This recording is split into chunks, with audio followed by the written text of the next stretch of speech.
ಸಖತ್ ಖಾರ ಬಣ್ಣ ಮತ್ತು ರುಚಿ ಆಚಿ ಚಿಲ್ಲಿ ಪೌಡರ್. ಮಂಡ್ಯ ಜಿಲ್ಲೆಯ ಮದ್ದೂರಿನಲ್ಲಿ ರಸ್ತೆ ಅಗಲೀಕರಣಕ್ಕೆ ಸರ್ಕಾರದ ಒಪ್ಪಿಗೆ, ಮುಖ್ಯ ವೃತ್ಯಗಳಲ್ಲಿ ಗಣ್ಯರ ಪುತ್ಥಳಿ ನಿರ್ಮಾಣಕ್ಕೆ ಅಸ್ತು ಎಂದಿದೆ. ಖ್ಯಾತ ಶಿಲ್ಪಿ ಅರುಣ್ ಜೊತೆ ಉದಯ್ ಚರ್ಚೆ ಮಾಡಿದ್ದಾರೆ ಶಾಸಕರು. ಶಿಲ್ಪಿ ಅರುಣ್ ಯೋಗಿ ಜೊತೆ ಶಾಸಕರು ಸ್ಥಳ ಪರಿಶೀಲನೆ ಕೂಡ ಮಾಡಿದ್ರು. ಅರುಣ್ ಯೋಗಿರಾಜ್ಗೆ ಗಣ್ಯರ ಪುತ್ಥಳಿ ಕೆತ್ತನೆಯ ಜವಾಬ್ದಾರಿಯನ್ನು ಕೊಡಲಾಗಿದೆ. ನಗರದ ಪ್ರಮುಖ ವೃತ್ತಗಳಲ್ಲಿ ಪುತ್ಥಳಿ ಅನಾವರಣವನ್ನು ಮಾಡಲಾಗುತ್ತೆ. ಮದ್ದೂರು ನಗರದ ಕೊಪ್ಪ ವೃತ್ತ, ಕೊಲ್ಲಿ ವೃತ್ತ, ಹೂವಿನ ವೃತ್ತ, ಕೆಮ್ಮಣ್ಣು ವೃತ್ತ, ಸರ್ಕಾರಿ ಕಾಲೇಜ್ ಸರ್ಕಲ್ ಹಾಗೂ ಪ್ರವಾಸಿ ಮಂದಿರದ ವೃತ್ತದಲ್ಲಿ ಪುತ್ಥಳಿ ಅಳವಡಿಕೆಗೆ ಮುಂದಾಗಿದ್ದಾರೆ. ಪಟ್ಟಣದ ಪ್ರವಾಸಿ ಮಂದಿರದ ವೃತ್ತದಲ್ಲಿ ನಾಡಪ್ರಭು ಕೆಂಪೇಗೌಡರ ಪ್ರತಿಮೆ, ಸರ್ಕಾರಿ ಕಾಲೇಜು ವೃತ್ತದಲ್ಲಿ ಪೂಜ್ಯ ಶ್ರೀ ಬಾಲಗಂಗಾಧರನಾಥ ಸ್ವಾಮೀಜಿಗಳ ಪ್ರತಿಮೆ, ಕೆಮ್ಮಣ್ಣು ನಾಲಾ ವೃತ್ತದಲ್ಲಿ ರಾಜಶ್ರೀ ನಾಲ್ವಡಿ ಕೃಷ್ಣರಾಜ ಒಡೆಯವರ ಪ್ರತಿಮೆ, ಹೂವಿನ ವೃತ್ತದಲ್ಲಿ ಅಮರ ಶಿಲ್ಪಿ ಜಕಣಾಚಾರ್ಯವರ ಪ್ರತಿಮೆ, ಕೊಲ್ಲಿ ವೃತ್ತದಲ್ಲಿ ಬಸವಣ್ಣ ಹಾಗೂ ಕೊಪ್ಪ ವೃತ್ತದಲ್ಲಿ ಕನಕದಾಸರ ಪ್ರತಿಮೆ ನಿರ್ಮಾಣಕ್ಕೆ ಸೂಚನೆಯನ್ನು ಕೊಡಲಾಗಿದೆ.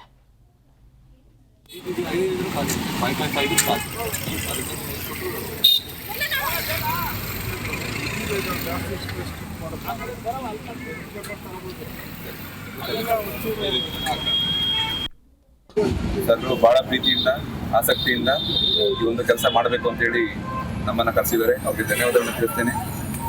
ಅವರ ಈ ಒಂದು ಮೀಟಿಂಗ್ನಲ್ಲಿ ನಮಗೆ ತಿಳಿದುಬಂದ ವಿಷಯ ಏನಂದರೆ, ಮಹಾನ್ ಸಾಧಕರ ಪುತ್ಥಳಿಯನ್ನು ಮಾಡಬೇಕು ಅಂತ ಯೋಚನೆ ಮಾಡಿದ್ದಾರೆ. ಜೊತೆಗೆ ಸಮಾಜಕ್ಕೆ ಅಥವಾ ಯಾರಿಗೂ ತೊಂದರೆ ಆಗದ ರೀತಿಯಲ್ಲಿ ಹೇಗೆ ಇದನ್ನು ನಾವು ಇಡಬೇಕು, ಜೊತೆಗೆ ಇದು ಈ ಒಂದು ನಗರಕ್ಕೆ ಹೇಗೆ ಒಂದು ಆರ್ಟ್ ಒಂದು ಎಫೆಕ್ಟ್ ಅಂದರೆ ಒಂದು ಕಲೆಯ ಪ್ರಾಮುಖ್ಯತೆ ಇರಬೇಕು, ಅವರ ಒಂದು ಇತಿಹಾಸನೂ ಇರಬೇಕು, ಜನಕ್ಕೆ ತೊಂದರೆನೂ ಇರಬಾರ್ದು, ಆ ರೀತಿಯಲ್ಲಿ ನಿರ್ಮಾಣ ಮಾಡೋದು ಹೇಗೆ ಅನ್ನೋ ಒಂದು ವಿಷಯದ ಬಗ್ಗೆ ಚರ್ಚೆಗೆ ಕರೆಸಿದ್ರು. ಪಟ್ಟಣದಲ್ಲಿ 90 ಅಡಿ ರಸ್ತೆಯನ್ನು ಮಾಡಬೇಕು ಅಂತ ತೀರ್ಮಾನಿಸಿದ್ರು. ಅದ್ರ ಜೊತೆಗೆ ಅಲ್ಲಲ್ಲಿ